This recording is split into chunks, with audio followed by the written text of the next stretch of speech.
Hey guys, when the difference between winning and losing comes down to quality, choose Addicted Marine Performance Parts. What do they do, Hayden? You know what? They're your go-to source for high-quality billet aluminium parts. Originally engineered for the intensity of race boats, but now it's available to upgrade your ski boat. Very nice. You know, they also specialise in cab plate hardware, performance-driven steering components and internal fit-out accessories. And they also supply Argo V drives and all the accessories to go along with them. That they do. If you demand the best in marine components, remember one name, Addicted Marine Performance Parts. Everybody out there, I want to know, who wants to go fast? Let's go one place.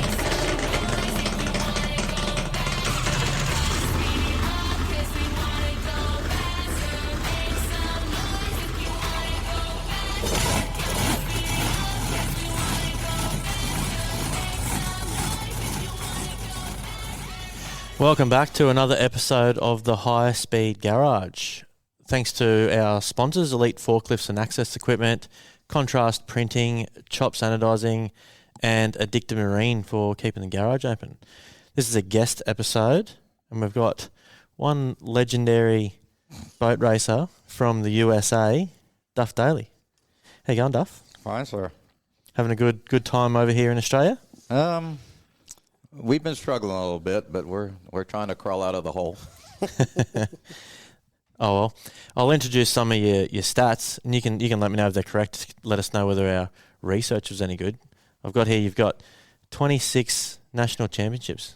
Is that right? That sounds That's a pretty lot. close, yeah. That's a lot. Yes, good career. How long have you been racing? This is my 61st year. Holy crap. Wow. Yeah, so Yeah, right. How old are you? I'll be 73 in April. Okay. Yeah, so. Wow. That's a good stint. Good job. I hope I still look that good at 73.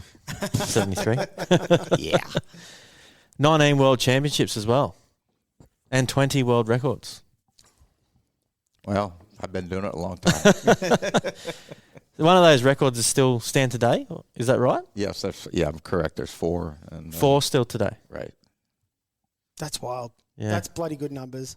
I'd like that. 152.93 mile per hour KIR So quarter mile record. What's KRR? K Racing Runabout. I figured that's what yeah, it was. Right. Yeah. Yeah, the K is, of course, there used to be SK, with certain engine limitations, and then there's K. K was always the top of the heap, if you will. Yep. So I'd always sort of put K alongside an unlimited sort of rule set. Is that correct, or is it a little bit off that? No, I mean, the bottom, I think the only rules, it has to be supercharged, and basically that's it. I mean, you can actually run nitro if you want, but that doesn't work because the motors don't like nitro for very long. No. Right, so. Yeah, I don't think any motor's like nitro for very long at all. Right. So the unlimited displacement class over there is your K boats. Now, is it true that you guys designed the K tunnel boats as well, or was that an Australian thing? I think that was an Australian thing. I'm pretty sure that is actually the KT style, yeah. Style race boats. I'm pretty sure that's what the rules over here was designed over. Do you guys have the KT over there? They were popular in the 70s and probably late 60s, 70s, but they kind of faded out. Yeah, we're still doing a couple of them over here. Yeah, there's a couple getting I around. think it's 2 proper ones running around constantly. Did they race against you guys in the flat bottoms? No. They had their own class? Yeah. There's definitely flat bottoms and hydros, and they don't mix, period, the end. Yeah, You okay. don't have mixed racing at all No, over there? never. Yeah. Never. Not think even when with the- an outboard? Nope. Yeah, okay. I think when the 6 litres come over, our Australian 6 litres came over to America, and the 6 litres raced against you in Long Beach. Correct. There was a couple of them that ran, I believe it was just one time. Yeah, it's just once off. And that was something really out of the ordinary, wasn't it? Oh, yeah, it was great. I mean, it was, Long Beach is not one of our favorite courses because it's a one-pin turn which for the 6 elite leaders, that's what they love. Yeah. So they won 1 or 2 heats, if I'm not mistaken. I'll admit, a couple of the drivers that were over there actually cut their teeth at Windsor, which you've Right, raced at before. right. Extremely good at very, very tight corners, and a lot of the racing at Windsor were actually one-pin turn boys, so Oh, yeah. they had a pretty big leg up on you there. Oh, definitely. Nowhere near as much horsepower as what you had, but they were Right. definitely able to keep up to you. Yes. It was actually really good and really enjoyable for us to watch from over here, watch you guys race against the Aussie boats. Yes. So, a little bit on that. You've now had 4 trips over here. This is halfway through your 4th trip, racing Aussie displacement boats. Do you reckon you enjoy racing against our hulls, or the patriotic feeling behind you is you just want to kick our ass and we don't want to kick yours? No, virtually the K-boat class is dead in the United States at this point. And if you want to run against fast boats, you have to come to Australia. I mean, the hulls were obviously a little bit different. And they can't, in the States, the blown alcohol displacement boats, the hull itself is not legal. Because of the shape of the bottom. The boats that you're running. No, the way, Right. but The boats that they're our running. boats. Yeah. But over here, they just, it's basically a Run what you displacement got. type hull, and period, the end. Yeah, it's run what we've got. Yeah, I mean, I just, if you want to run against fast boats, this is the place to come. That's pretty cool. So Would you? I was probably getting a bit far into it, but would they look at leaving one over here, apart from the one that's going to get left over here eventually, or look in the plans? not really, not at this point, because this is virtually my last race driving in this class, and I'm turning the rein over to my son, and he needs a lot of seat time because he's in the service right now and stationed in Japan, so he doesn't get to do nearly as many races as he needs. So it's going to be a real learning curve, if you will, and Yep. so it'll eventually, if Mike decides to come back, it'll be with my son Dustin. Yeah. And I was going to say, what's a flight from Japan back to Australia? To Sydney, Australia. Western Sydney Airport is just about to open up. So club days, very easy to get to, no problem at all. 10 hours. yeah, it's long. It's not as bad as from Adelaide to San Francisco, 16 hours. Yeah, that's Yeah. interesting, that. Yeah. It's a killer. So we'll get back to those records we were talking about before. They're pretty cool to see, and you guys do it a little bit different over there with your Kylo records. It is still called a Kylo over there. The isn't it? kilo record, yes. Yeah. It's kind of unusual. I was about to stir you up. It's a about that. kilometer, which is, what you guys run, but we measure it in miles per hour. Yes. So they did finally come out. There's a lot of people crashing their boats because it's quite a trip to. It doesn't sound like a long ways to go, but you go in flat out. I mean, top speed, and you have to run the kilometer, flat out. It's a lot of It's wear a on long way, and a lot of boats were crashing. So they came up with a quarter mile. It says quarter mile record. It's not like a drag quarter mile. It's the same thing, top end, but it's only a quarter of a mile long. So your top speeds are actually measured on the quarter mile instead of the full kilometre or the. No, I mean there's actually 2 separate records. Oh, yeah, okay. Yeah. Right. But the actual world, I've been told the actual world record is whichever one is the fastest. Yeah, righto. I mean, in miles per hour. right? Yeah, we ran the quarter mile record. I believe 152 or 3, and we ran the kilo at 149.5. So actually, the quarter mile record was considered the world record, if you will. It's Yeah. obviously Okay. a lot easier on the gear if you're only doing a quarter mile as well. It's like I said, it doesn't seem like a long way, but when you're Yeah, actually full tilt. full tilt as high as you can get. Actually, when I did set the record, and this is honest to God truth, we were having a vibration issue. It's certain there is a frequency that your boats and cars, that everybody has this problem, that your eyes start to flutter. Yeah. Yeah. And when I set that record, I couldn't see, honest to God truth.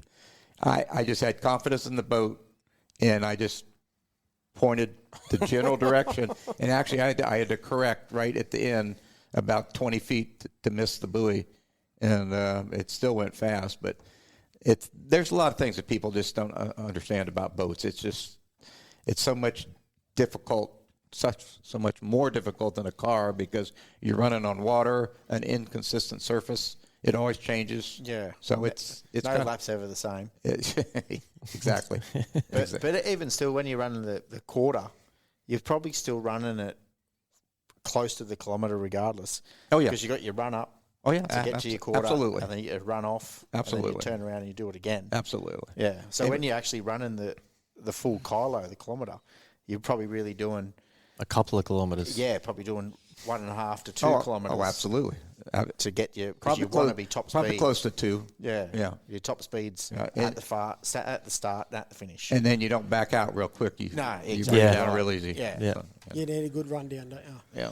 So it is it correct that anyone trying to break one of those records, they have to finish third or better in an actual side-by-side circle race within the year of setting that record so they can show up for the record attempt? That is correct. And the reason for that is they don't want somebody to bring a drag boat in, go set the yes. record in a straight line, and Yeah. that's it. So, Yeah, that's a good idea. high That. point. oh, absolutely. Yeah, Yeah. I think it's a much better idea to Yeah. do that. Yeah, that's awesome. So your old man was one of your mentor. Your old man was one of the legendary racers over in America. Yes, he He would have been one of your mentors, would he? Oh, yeah. Yeah, definitely. I wish I had that that opportunity, to be honest with you. My old man.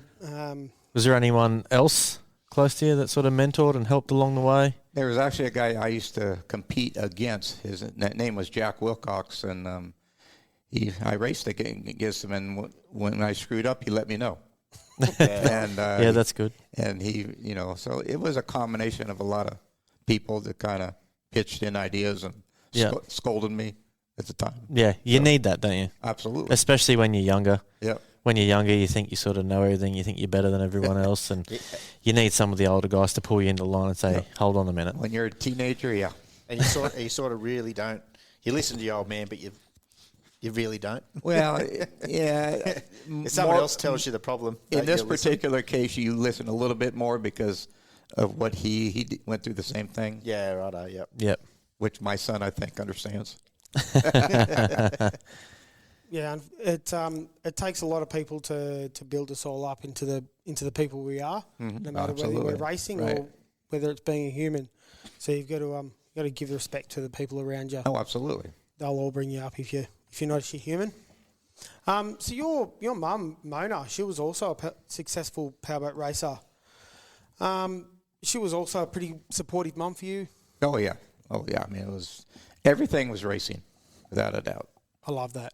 Absolutely. Yeah, just keep pushing faster. Absolutely. I mean, her and my dad raced, since 1948, I believe, 48 or 49. Wow. I love it. I mean, the boats went, 38 miles an hour, 36, but not fast. But, back then it was. Yeah, yeah. Yeah, It's wild to think that, isn't it? Yep. Going like when I first started, our junior boats were kind of at that sort of speed, and to think that was like the full blown race boat, 30 years before that. Yep. But even where we are now, we think that we're going as quick as the things will go. But we're not at the ceiling either here. There's always ways to go faster. Yeah, there's always room for improvement. Yep. The problem is the money. Yes, Yeah. that's a big challenge, especially here in Australia. We buy all your stuff and it costs us twice as much. No, I understand. I understand. Pretty cool little bit of a snippet here. Your mum's actually been listed down to tell the New York Times in 1974 that Duff's going to be the best of the dailies. How's that sort of statement make you feel? I read that article when I was a kid or growing up, and it just, it's a compliment, obviously, but moms are always a little prejudiced. But, Bit biased. but she was a hardcore racer. Let me tell you, she won national championships, and she didn't take grief from anybody. I mean, she was hardcore. Yeah, that's pretty cool. Like women in motorsport I was gonna say these days, it's getting a lot easier for women. Back then, like Right? Oh, yeah. I know some people that have like were in motorsporting cars and things like that, and nowhere near back into the 40s. But Right. and it was difficult for them, so I can imagine how hard it would have been for a female back then. That would have been super difficult. Yeah, I mean, that back years ago, you guys are too young, but there was a show called To Tell the Truth, and there was a panel, and they had 3 contestants up there, and it was 3 movie stars that were contestants, and they had somebody come out, and they were supposed to guess what you did that made you popular or famous by asking you one question. Yeah. And they asked her to be on it, but she turned it down. Oh, that would have been awesome. Yeah. But, No one would ever have guessed that. Yeah, exactly. Exactly. So it's cool. So we've got info. Mick's been doing some investigating while we've all been working, and we're trying to decipher this. We've got info saying that your first ever race was at Valleyfield in 1970 in the Superstock class. Is that about right, or a bit earlier than that? It was.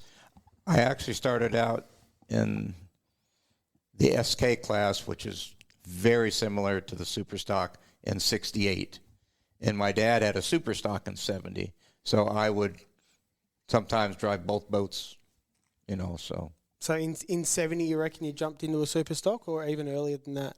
it was probably earlier than that. I mean, full time maybe in '70, but I actually drove it, earlier than that. A little bit earlier. When was your first race? The actual driving was in '68, and my first race with my dad, they had an 80-mile race from Miami to West Palm Beach on one day and back the next. And 150 boats started the last one, but that was in '64. And we ran '64, '65, and in '66, my dad and I crashed. He broke his back. I burned my legs, so I kind of took a 2-year hiatus, and then I was old enough to start driving. So when you first started driving, how old do you reckon you were? I was 16. It was 16? Yes, it was. Okay, yes. so the 12-year-old that we heard that you started racing, and that would have been when you started racing with your old man. Correct. Yeah. Yeah, because you had to be 16 to drive an inboard in APBA. Yeah, I've heard people fudging their numbers heaps of times. Well, I know there's been some stuff in Southern California that they've kind of fudged a little bit, but I don't know exactly. Yeah, we're always going to put shit on the other side of the country anyway, aren't we? Yeah. Realistically, back then it was pretty easy to fudge some numbers. So, also racing us alongside your dad, Dell, you won the Mike Gordon 100-mile-an-hour marathon 8 years in a row. That was back when you were 18, is that right? Sounds correct. Yeah. 8 years in a row, jeez. Yes. That's I impressive. Skimmed That's over that. going, yeah. I'm sort of trying to get through what I'm reading, but 8 years in a row that's a pretty good stint. Yeah, it was. Those years they were 100-mile races, and we did real well, obviously. But you learn so much in one race, 100 miles. You learn so much driving technique, how to read the water, and how to watch what a boat in front of you is going to do. Yeah, how to. Is that speculate. like coastline stuff or river? No, it's like a mile and 2/3 course. Oh, right. Just like It's an oval. Yeah, Yeah, right. Just heaps of laps. That water would be horrible. It could get bumpy. Yeah, yeah. The Parker Enduro, that's the same sort of thing, or is that along a river straight? That's a 3-mile course down the Colorado River, and my son and I are driving that together, and we've done real well with that. We've had some stupid things break and have caught. I mean, we've split 2 fuel tanks twice.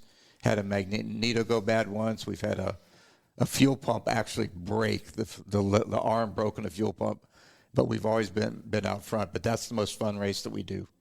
Yeah. No pressure. You just go out and have fun. Yeah. Enduros are always going to be tough on gear too, eh? Oh yeah. You got to, yeah. You could go over things as many times as you like, make it as good as you possibly can, and one bolt breaks and then The it's smallest thing. Yeah. The smallest thing will put you out, and it's frustrating. We don't do any enduro stuff over here. Not anymore. We used to do the bridge call it to enduro, bridge. the bridge to bridge. Oh yeah, I've heard about that. Yeah, so that's a 112 k's, I think. Okay. Yeah, so that goes 62 or from- 3 miles or something. Brooklyn to Windsor. Right. One-way race up the One-way river. race all the way up the river, and then there's some tight one, like the first 50k, say ish, the first half is pretty nice long straights, Right. slow bends, and then you start to get down to the top end of the river, and there's some good 90s, and then there's some really good right hand 90s or right. more, Yeah. and then you got to keep on the channel markers and. Yeah, your boat's Yeah. really got to be able to perform both ways. Oh, yeah. Fast and on tight stuff. It's The record there is it's a touch under half an hour. It's like Yeah, 28 29 minutes wow. or 29 minutes. 29:30 or something like that. Yeah, to do 60 To miles. yeah, That's good. Yeah. It finishes at the Windsor Marine Stadium. Yeah. Okay. That's the finish line. Okay. Yeah. Okay. Yeah. That's unfortunately with one of our mates who drives a hydro instead of a Yeah, displacement and that's a boat. hydroplane turning Yeah. right. Yeah. So you can I can see your brain ticking over with, how does that happen? Well, no, I mean, I Can hydros and I don't mix. So anyway, I tried it once. but you can Oh, you pick- did? Yeah. No good? Well,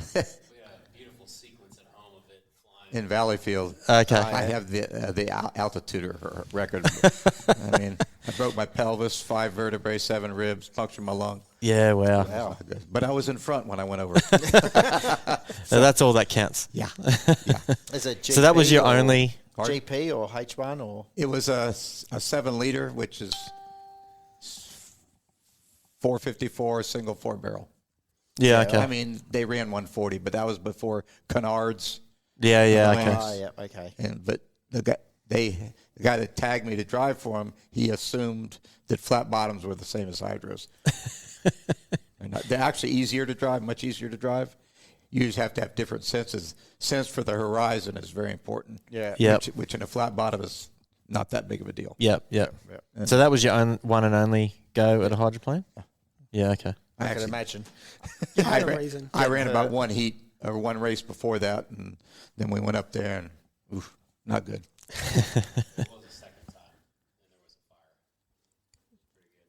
So you've had no real happiness in a hydro then? No. Second run in a fire, that's no good either. I've had offers to. I said no. We'll get back to the Mike Gordon. What do you reckon made that one the 100-mile special for you, or was it just you just really enjoyed that one? I mean, I lived right there in the stadium. We used to test there all the time, and it was a good course. It was part rough and part nice, and it was just. I was young, dumb.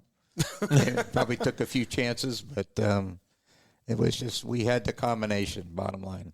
But it would have been pretty special racing at home in the stadium though too. Oh yeah, absolutely. Yeah. It's always better when you're 5 minutes or Exactly. however long, like within half an hour Exactly. from the Yep. racetrack. That's what Yep. Windsor. I mean Windsor hits that's pretty hard it's for me.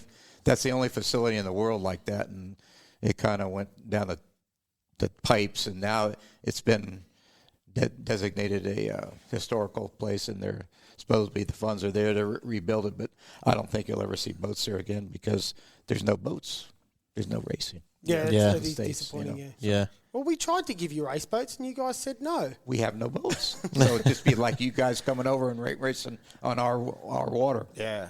We Yeah. we can't have anything. We don't have anything to provide to make you guys run hard. You know. So, Yeah, it would have been nice to well, see that- those Evercrafts Yep. take off the ground over there. Well, that was the whole idea. Yeah, it would have been when really all this nice. started.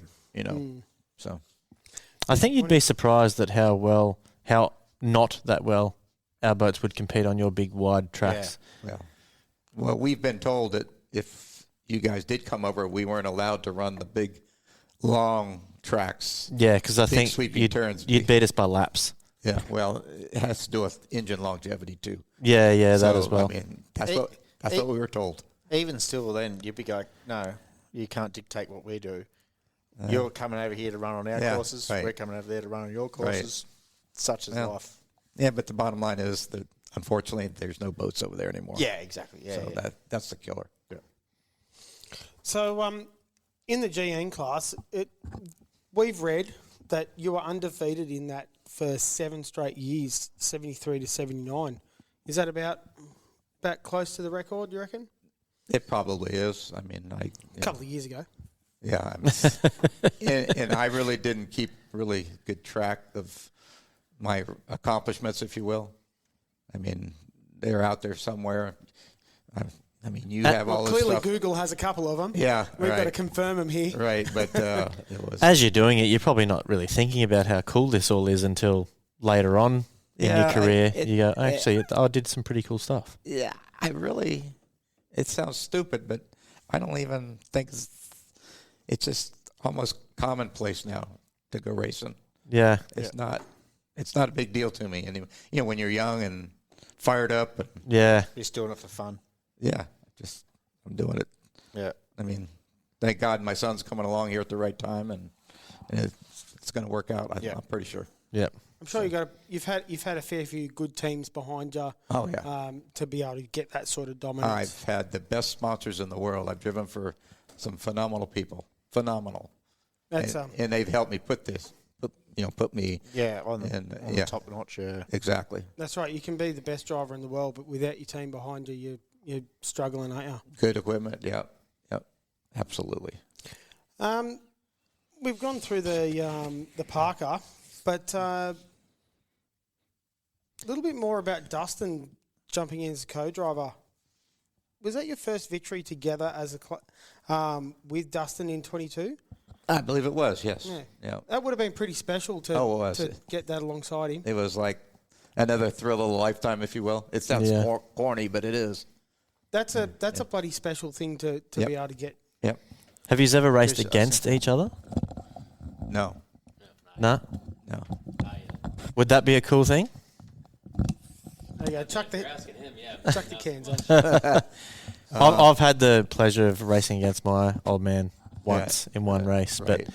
it wasn't really fair for me because I had a tiny little 5-litre boat and he had a 6-litre boat, so I was never going to beat him. And I'm sure if we had equal equipment, he probably wouldn't have went out with me. Right. He would have been worried that I would beat him. Right. Yeah. But it was pretty cool. I'll remember that for a long time. Oh yeah.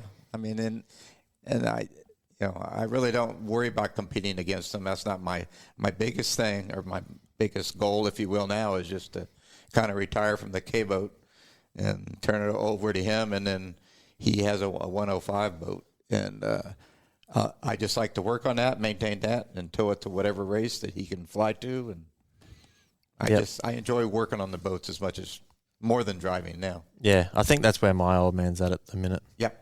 He's sort of happy to not jump in the driver's seat anymore, help work on the boat, get it ready, and send me out there. To give you a good piece of equipment. Yep. I'll say, Dustin, that's a pretty good gig when your old man's going to fix all your gear and all you got to do is jump in and have a steer of your race boat.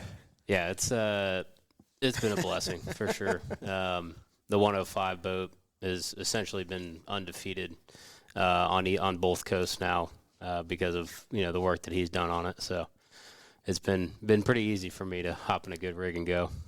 Is that the little yellow one that I've seen on socials? No, that's probably the GN boat that we run the Enduro in. Okay. It's Righto. The Mona is the big banana boat. Yep. The big yellow one. Yep. So what colour's your 105 boat? Oh, that's the white one. Yeah, that's the white one you with showed the me the red photos pinstripes. of the other day. Yeah. Yeah. It's actually the same hull he drove in the 80s. Yeah. For a guy. And Yeah. Okay. Yep. It's I've changed the bottom design a little bit, but I just keep telling him I'm spending his inheritance. So we can go all you want. It's your money, effectively. Enjoy the inheritance because it's much better when they're here to spend it with you. I actually heard that you're restoring a boat that your father, he didn't race, but he raced one similar. Well, or it was a one-off or something like that. yeah, kind of. My dad bought his real first race boat. It was late 50s, and it was called a Howard Abbey. It was built by a guy named Howard Abbey, and it was a 21-foot boat. You sat in the rear, wet exhaust. It had a 392 Hemi, 6.2 barrels, and all that. And him and my mom ran that boat for years, and we made a mold, made copies, and a copy is what my dad and I crashed in with the first 426 Hemi. And that boat kind of was sold after we quit, and it rotted away wherever. And a buddy of mine found another Howard Abbey boat, an 18-footer, one of 15 made, and he started to restore it, and he said that he had to sell it because where he had to store it, he couldn't anymore, this and that. He says, give me $1,000 or it's going to the landfill. So I had to buy it. So I figured, if I'm going to do this, do it right. So I bought it. We cut the back off of it, extended it 3 feet. And by all the pictures I have, we made an exact replica of it. That's cool. Yeah. It's about a 6-year project. And how close is that to being finished? Oh, it's done. Oh, it's done. It's done. Yeah, okay. So you've taken it out on the water and Yeah, we took it out, and I had somebody else in California to build a motor for it, and issues. It didn't last at all. So I parked it for 6 months. I was so upset.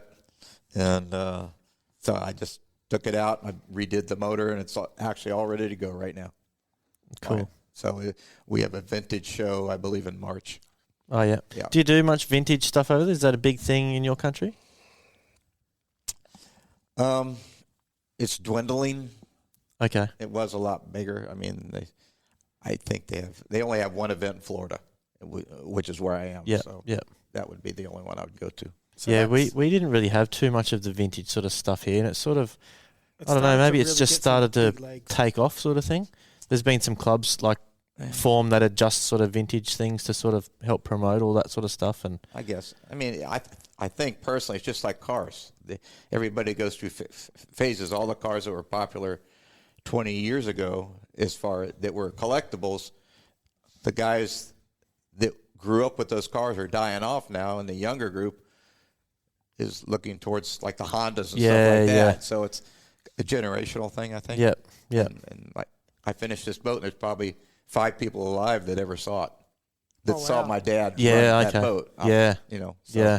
that So was- realistically, that's a big thing for you to do for yourself anyway, because you can show off your old man's race boat. Yeah. I mean, a lot of people had heard of it, and there's, like I said, most people are dead that saw it run, but there's still a few around. So Wheeler Vintage event isn't. I don't think that's too far from Florida, or is that further? There away is up one in north? Florida. The Wheeler, is it Wheeler, Washington? It's a bit more of a hydro event. Yes, definitely. Yeah. So I know that my old man's race boat is over there. It gets used. The bloke lives in Florida somewhere. Okay. And it gets used at the Wheeler event. I know Ken Warby used to take his boat there. Is that the sort of thing, like you'll travel to go to events like that? To, Not very far. to run it? I won't go more than, I think this event's 2.5 hours, but I might go maybe out of the state of Florida a little bit, but I'm You not don't, gonna. you don't want to wear the wheel bearings out. No, it just, it's just, It's not really for anyone else. It's just for you. yeah. I Yeah. mean, I just enjoyed, it's like my son's boat. I enjoy working on them Yep. and getting frustrated and fixing the, Swearing and to say the least. But it's, and unfortunately, I have a lot of, the old saying is, he who dies with the most toys wins. Well, I'm trying. yeah. And I got a lot of toys, so that's kind of, when I do pass, he's going to have a lot of cleaning up to do, a lot of stuff to sell or keep or whatever. But so anyway. Yeah. So, well, you are still racing at 73 years old. What do you reckon it is that keeps you coming back into the unlimited boat? Well, I've wanted for the last 2 or 3 years to kind of phase out, but Mike Stock, the guy, my buddy who I drive for, he really didn't have anybody to step in, and I wasn't about to abandon him, because he'd put a ton of money into the boat, and we worked together for, it's been like 15 years now, and I wasn't going to abandon him without a driver, so Yeah. luckily, this whole race came up here, and we talked about it, and kind of like the last stand. And when it comes back, it's time for me to kind of slow up. Yeah.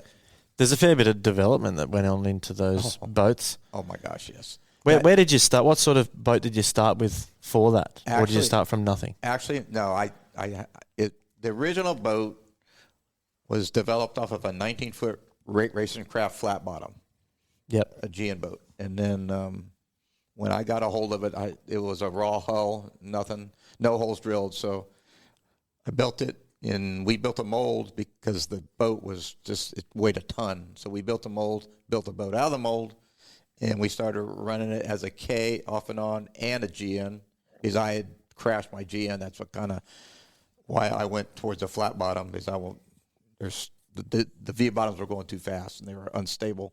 So there is a lot of good things about it, a lot of bad things about the boat. So the boat we have now is the 3rd generation bottom design. I've changed the mold twice. And so now this is the 3rd generation, and it's spot on.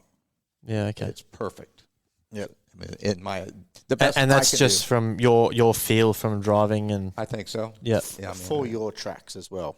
correct. For America. Well, yeah. it was basically developed Yeah. for that. But yeah, I mean, it just.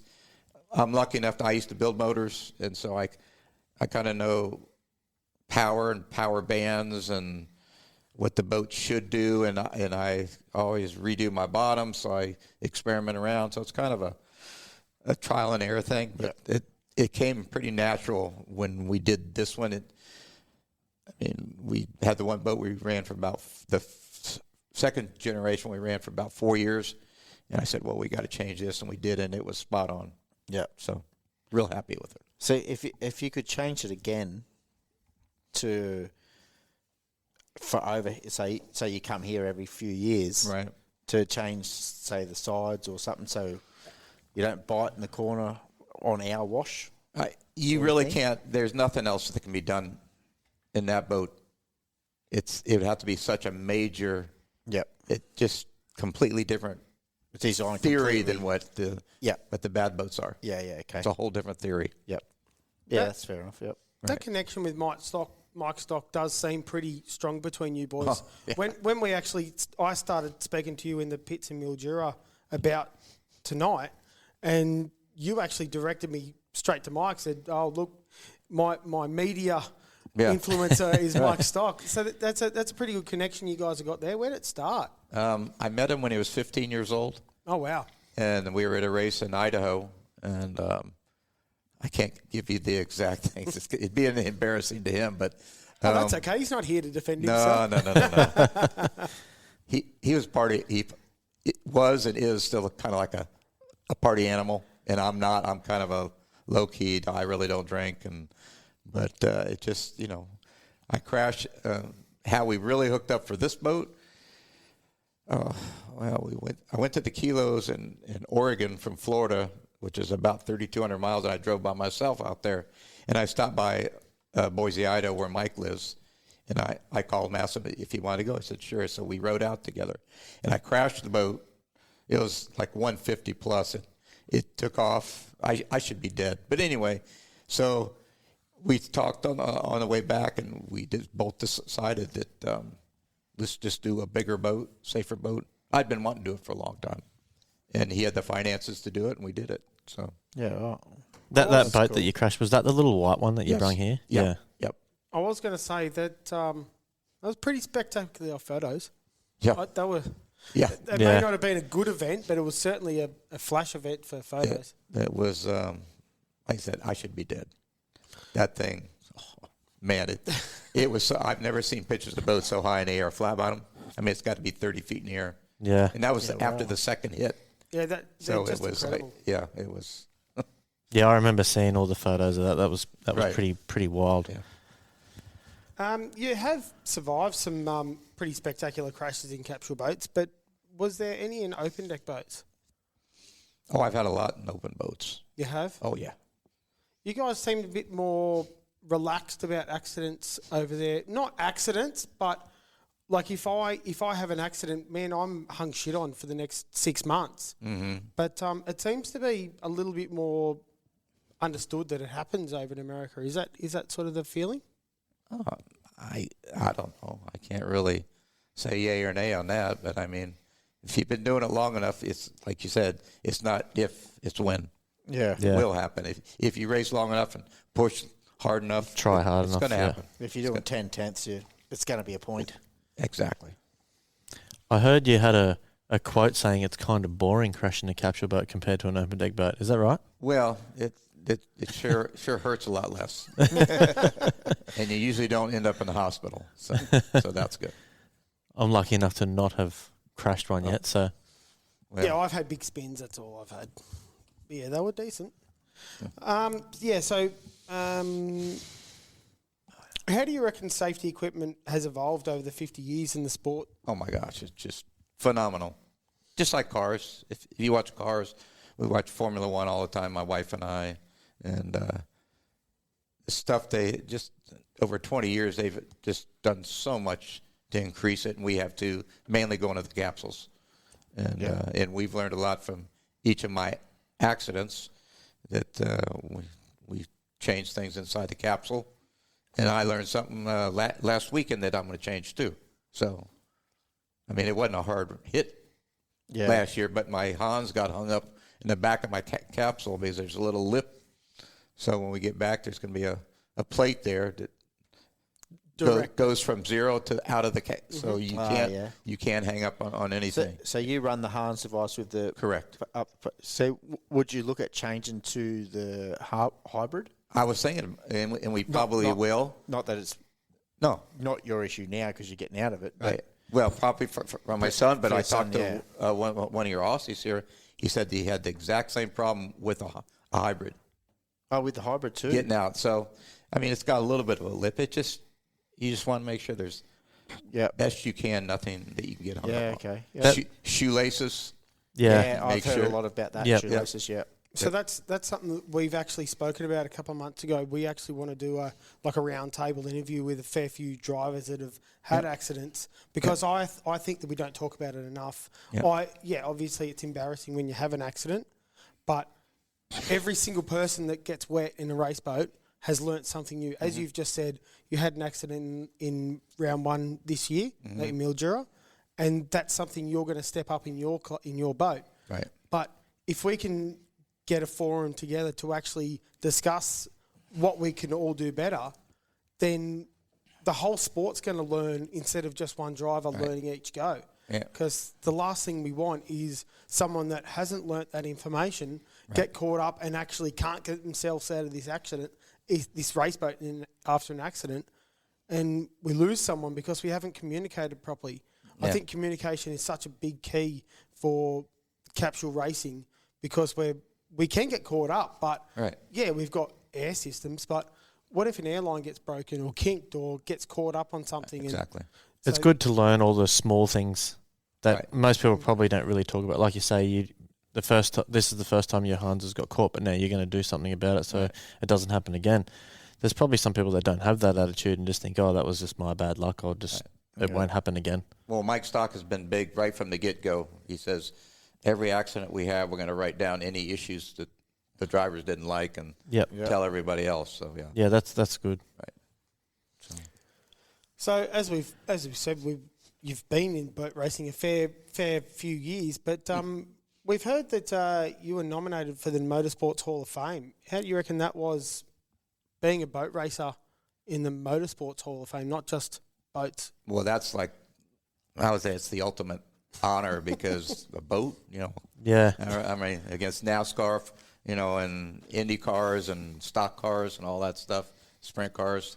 I mean, but I believe you can only get one nomination every 5 years for the boats. I think boats and airplanes. It has to do with money, of course, like everything else. Because all these other big sports like cars, they donate to the hall all the time. There's a lot money, of so they get one donations. every year. Yeah. But I also learned too that you can't get inducted until 3 years after you quit driving. Oh yeah, okay. So that means I'll probably never get in. You've put yourself on the back foot. Even if I would ever have a chance to get in, it's probably never going to happen. But anyway, so.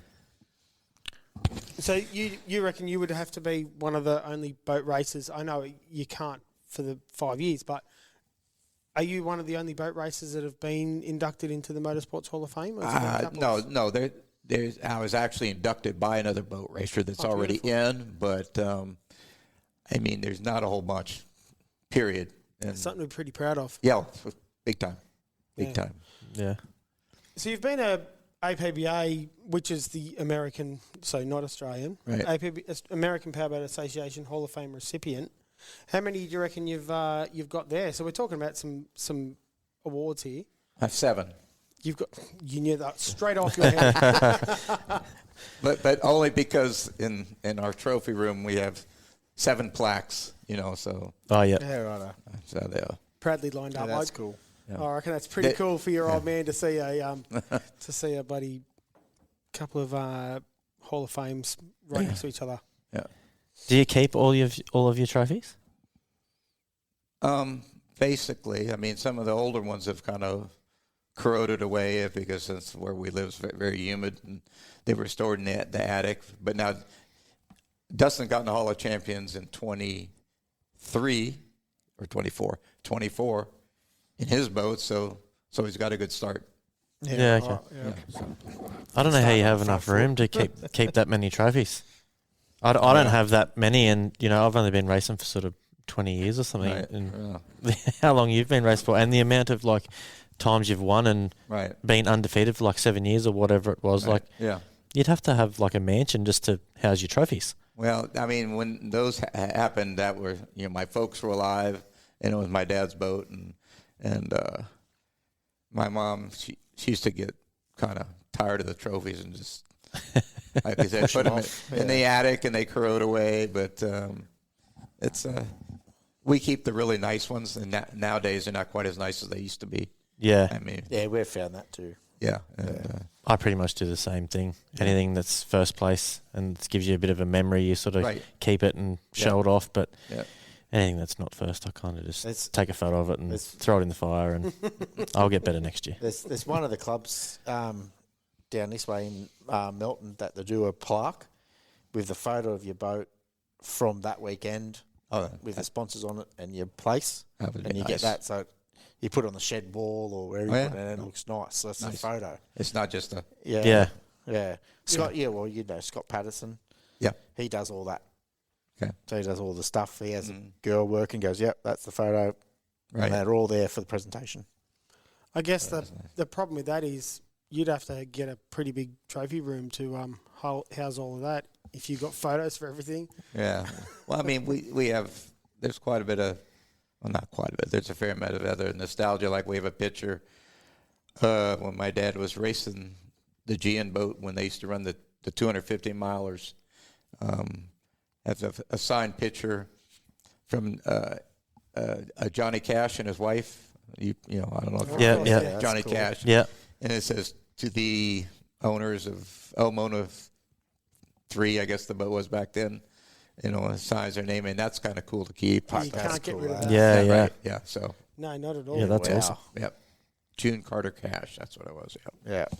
What do you reckon? What do you reckon you stand out? What's your biggest memory from racing? What's the coolest thing you've done? Something's got to The stand coolest, or what sticks in my mind the most? out. Well, I'd Let's say do the both. coolest- Let's do both. 2 parts. Can't take it The that way. thing, it's such a stupid thing that sticks out the most. We had a 200-mile race in Arizona in Phoenix, and we came in for fuel at 100 miles. And this was in, oh my gosh, early 80s. And we didn't really have any hydration systems back then. And, of course, Phoenix is in the desert like here. Yep.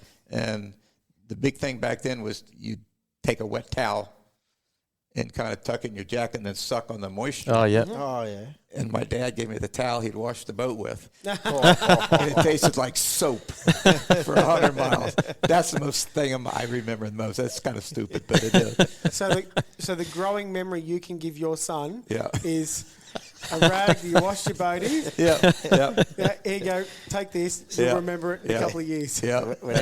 Whenever you do it, you remember, is this the good one or the bad one? Just maybe give it a squeeze. Make sure there's no bubbles coming out. Oh, God, that was, I mean, I'll remember that till the day I die. That was good. The best thing is you don't even know if it was on purpose or not. No, my dad never done. Because I actually had I was experimenting with a hydration system. I'd taken a windshield wiper kit out of a car with motor and a little tank. yeah. Oh, yeah. First time I pushed it, spark flew out from underneath. I was waiting for it to go boom, so I didn't have anything. So when we in there fueling, I yelled at him, "Give me a wet towel." That's the one he gave me. Yeah, right. So So, anyway, through your career, you've obviously learned a whole heap of things, and I'm not at the start of my career, but I'd still like to know, what do you reckon the most important thing that you could teach younger drivers about going boat racing? well, oh man, I'd say safety would probably have to be the one of the top things, but well, yeah, and you have to respect your other drivers big time, and I think that's the big point. Respect the Yeah. person beside you. and That you know where he's going and you Yeah. both turn and where you're And just- turning. you got to keep digging sometimes. Don't get too frustrated. I mean, Yeah, don't outdrive yourself. your time will come. Yeah. Yep. But Yeah, stick at it. Yep. Don't try to Yep. win everything right now. And learn from your mistakes.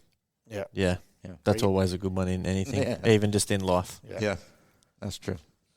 So what do you reckon the rest of your career looks like? You've mentioned about stepping back, driving a little bit. Mm-hmm. We have heard this is your last ride, but I don't think this is the last time you're going to drive a K-boat, just in Australia. Is that right? Well, basically it's pretty well true. I'm just, like I said, when we get back, we're going to do some testing, trying to slow the boats up so my son can step in. And because I will not let him get in the boat that I drive the way it is now. Mm-hmm. They're going too fast.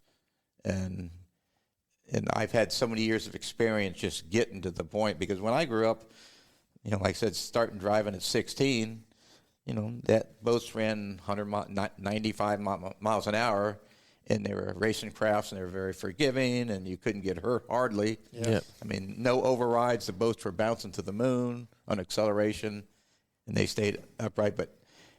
And we raced every week or every month in Florida, and I got so much seat time. The GN boats, like I said, one 100-mile race, it was like 3 or 4 years of racing circles. Yeah. Yeah. Yeah. And unfortunately, my son didn't get that opportunity because he got in the military right out of high school, and there's not nearly as much racing now. Yeah. Yep. So we're trying to just kind of sneak into it with him. Yeah, that's sort of similar to what me and Michael did with coming in. Yeah, through we racing. learnt like that. So we did club days down here, Right. and we weren't allowed to go over 5,000. Right, RPM. okay. That was it. Right. You run around, we did handicaps. Yeah. So starting off 0, and then you Yeah. finish your time off. Yeah. And then, did that for however long, and then, okay, we'll let you step up, go. Right. you There's do a no scratch substitute race. for experience. Yeah. Right. And like you say, all these enduros and stuff, you learn so much from that. I know just like from my boat that I have, it's kind of like a one-off thing that needs like a lot of development and stuff done to it. And I haven't driven that thing for a long time. And when I've been sort of testing at home on my own, but it's not the same as getting in it like these 2 weekends here, Right. doing lap after lap after lap. I can improve it so much quicker Right. doing that, and I can learn the boat a lot better than sort of what I'm doing at home. So, yeah, those enduros things would be awesome to learn and gain good Yeah. experience. Yeah. Well, luckily, Dustin, he's finally starting to listen to his dad now. He didn't when he was younger. But anyway. Getting to that right We age. never do. We never do. But so I mean, he does a heck of a job on that little boat. He actually does a much better job than me, because when we grew up, you go as fast as you can, period, in these GPS regulated classes. If you go over 105, you're out. Yeah. And he can control it. I mean, he comes in 104, 104, occasionally 105, and if I ran a couple times, and I'd come in 107, 108. But no, he's. And then the GN, we finally got together in the Enduro, and he's getting a lot of seat time. Yeah. That's Yeah, good. cool. Yeah. Yep. That's going to be pretty exciting to see. See you two team up and get your son in the seat, and I'm really looking forward to seeing Dustin jump in a K-boat and go and flog the shit out of it and see how he goes. Easy, boy, easy. Well, in time he'll be able to. Yeah. He's got another driver now. But I mean, one of the funny things, Paul Fitzgerald, who's here, and he just turned 72 today. He's almost exactly a year behind me, and he doesn't really want to drive it. He has a good pro stock. He actually has my old Pro Stock to set the record, and still holds the record, 138. And he decided he didn't want to drive. He doesn't want to go that fast anymore, just like me. So Dustin's stepping into that boat and Mike Stock's boat. So he's got double duty, and they're completely different boats to drive. So, Yeah, right. so he's going to have his hands full. I think that is a really good way of learning, though, too. Yeah. Like, Oh, yeah. Absolutely. if you can get your head around something completely different pretty quickly, Yep. you can actually get your brain to switch into different modes. Well, he's still got a quick mind, and what he does in the military is Yeah, that'd phenomenal. Help So Yep. endlessly, that sort of stuff. yes, yeah. So we're good.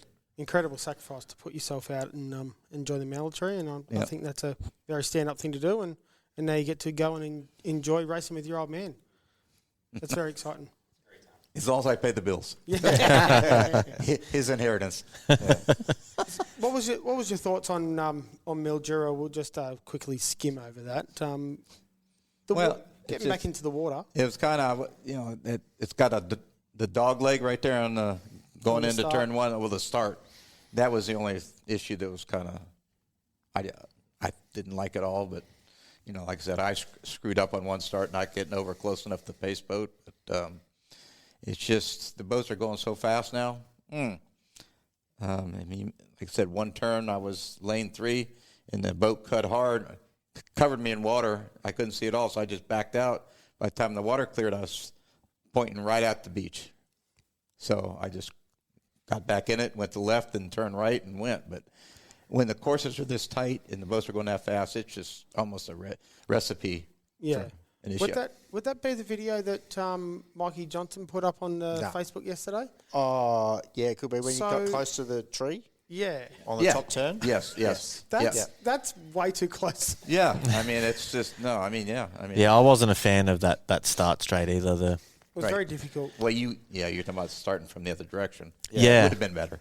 Yeah, well, every time this is the first time I've raced here, but every other time I've been and watched other boats and stuff, that we've started from the other end, and I haven't really seen an issue. But I heard a rumor that it was because if that bottom end where we did start from, if that corner was the first corner, there's not much room there as you come out of the for corner. 4 boats, yeah. Yeah, Or so 5 or that's whatever. why they decided to start from the other Okay. end. But Right. I don't really know about that. Well, there again too, you need more room. Yeah. I think they could have got better by slowing the start down at the start and running a little bit wider, squaring yours all up, and then going Well, and run they a bit tried. further onto the track and then drop the Yeah, flag. it just yeah. But like I said, I screwed up one time. Yeah. for Yeah. sure. Yeah. And so we got the Yankees screwing everything up. Yeah, you poor buggers. You both got wet boats within 2 days. Oh man, I'll tell you what. Oh, that was That's hard work. stupid stupid move on my part. But I learned, don't get that close to one of those big boats in the turn because there's a big hole right behind them. Yeah. A big hole. Yeah, that- Especially when they slow up early and the boat falls in the water. Exactly. And, Exactly. So I learned again.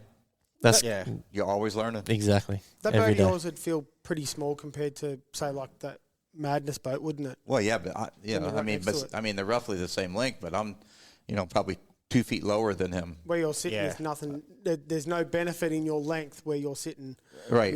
You're pretty short there, so Yeah, I reckon so- that'd be pretty daunting. Even though you've been racing against those boats a fair few times, Right. now, is it still you come back over here and you think, holy shit, that thing's massive? Yeah. Well, yeah.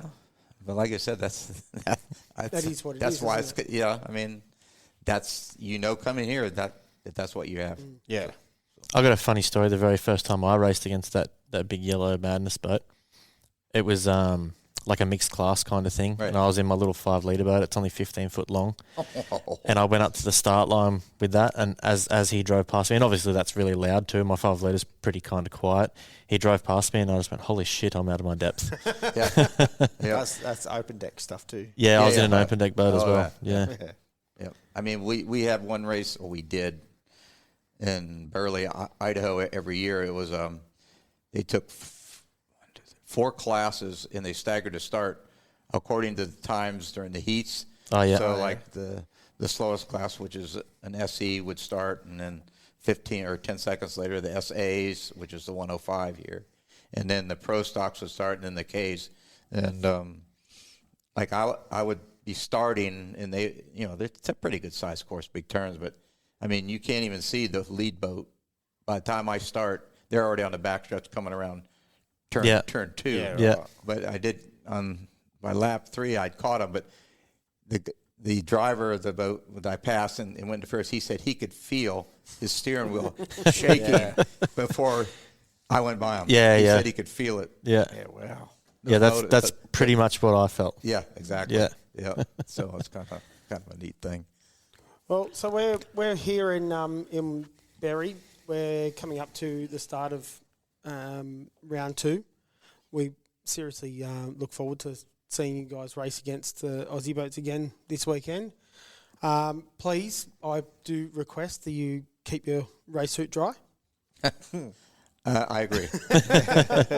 Because I do like to see you guys actually racing. I want to see you guys have a really good weekend and Thank you. have the best attempt to race us as you can. Right.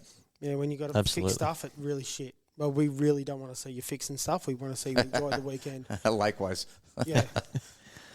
So we'll step across to some guest questions. There's a couple of roguies, but boy. I'll leave them with Michael. All right, these are the questions that we ask every guest that we get on. So they're pretty sort of standard. Some are a bit rogue, but we'll see how you go. Which way do you mow your lawn? Do you like mow the perimeter and then sort of work your way in, or do you do up and down? You I have flash to change. crisscross? I change it around because I live on property, and if you keep cutting the same way, you get ruts.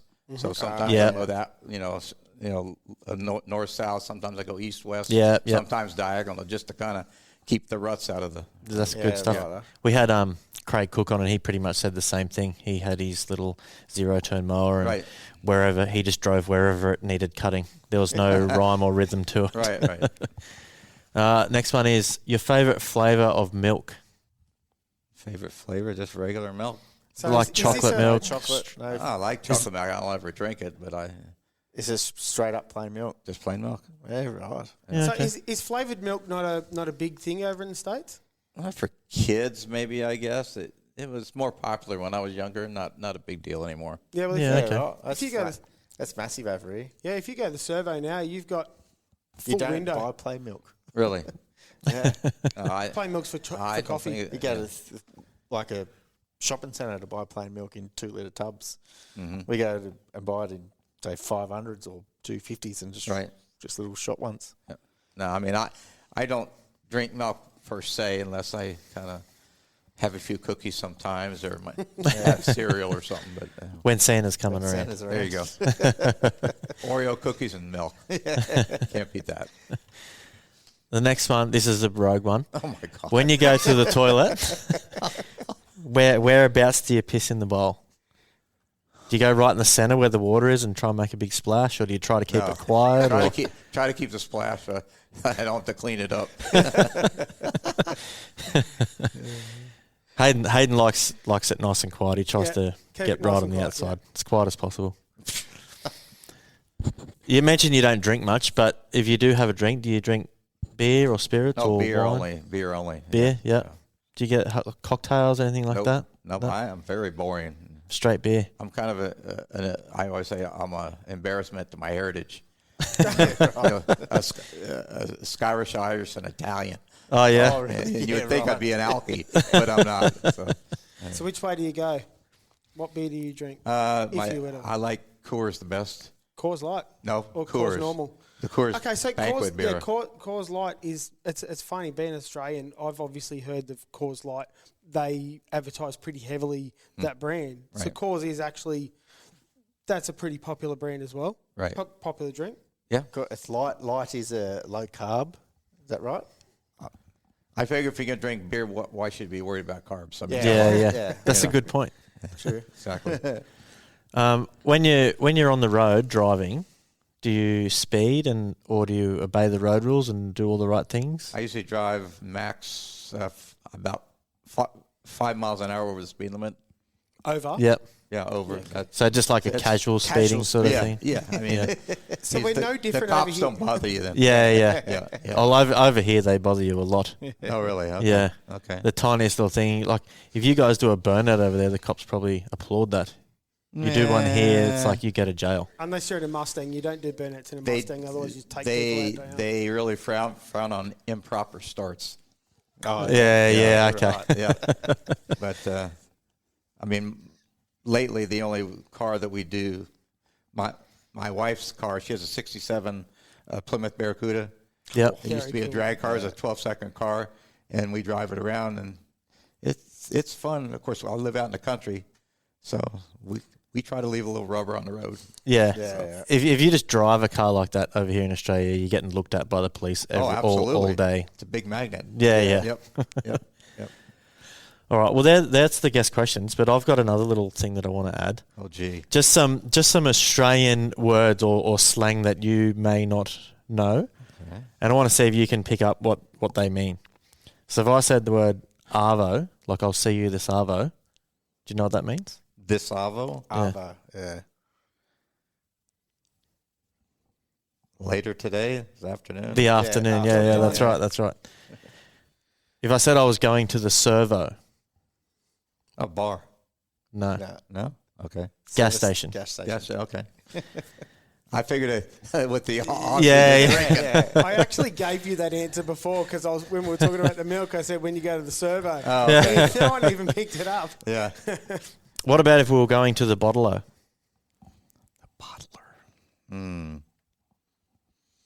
Oh, really? You don't even get it, Dustin? I have not a clue. It's a liquor store. Okay. Yes, that's where you go Well, to buy your It's like beers or take away whatnot. bottle shop. Yeah, as type much as thing. I drink, yeah, I would know that. Yeah. The chemist. Chemists. For a drugstore. Yeah. Pharmacy, yeah. Right.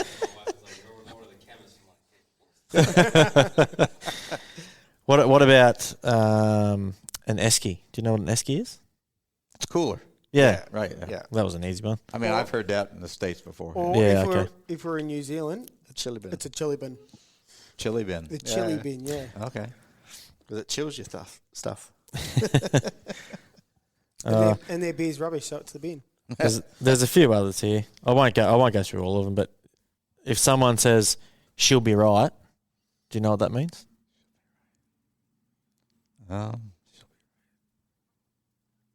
She'll be right. It'll be okay? Yep, bang on. Bang on. Okay. That's exactly what it means. You're killing me. Dodgy. Spooky, kind of a standoffish. Nah, just means sort of sketchy, unreliable, Okay. something that's rough. Yeah, Okay, not gotcha. done properly. Yeah, Okay. that'll do. I think we don't need to go through all the ones here. Yeah. Yeah. Don't embarrass me. No, it's just cool to know what you sort of understand. Like, Yeah. because we could tell you full sentences. Like, we met Davo down the servo to buy a pack of ciggies, and you got no idea what we're talking about. But I think we don't have that communication barrier from Australia to America because most of our television, Right. it's all from America. So Right. we hear all you guys talking anyway. Right. Where you'd hardly, the only thing you guys get from us is like Crocodile Dundee and Right. and Steve Irwin and stuff like that. Yeah. So you wouldn't really get that much of it. So that's why we probably enjoy stirring you guys up because Right. you don't hear it at all. About every third word. Yeah. There is a hard. Do you find that the language barrier between you guys and Australia a bit difficult, or we talk too fast, or? Yeah. It just, if I can physically see you talking, it helps a bunch. Yep. Like sometimes talking to Chris Palmer over the phone. Wow. It's tough. Yeah. Right. It's tough. Well, he is from Tasmania, so sometimes there could be two heads talking Okay. at once. Yeah. Whoa. I don't know anything about it. All right, we'll work towards wrapping it up because, we want to be a little bit respectful of your time and Appreciate it. we've all got stuff to do. So Absolutely. thanks for making the time to come on and hanging out and telling us your story. And hopefully you have a good weekend Well, thank for you round much. two. I hope so too. I appreciate inviting me on. No worries. Thanks Been for coming great. on. Yes, sir. All right. See you later. Bye. See ya.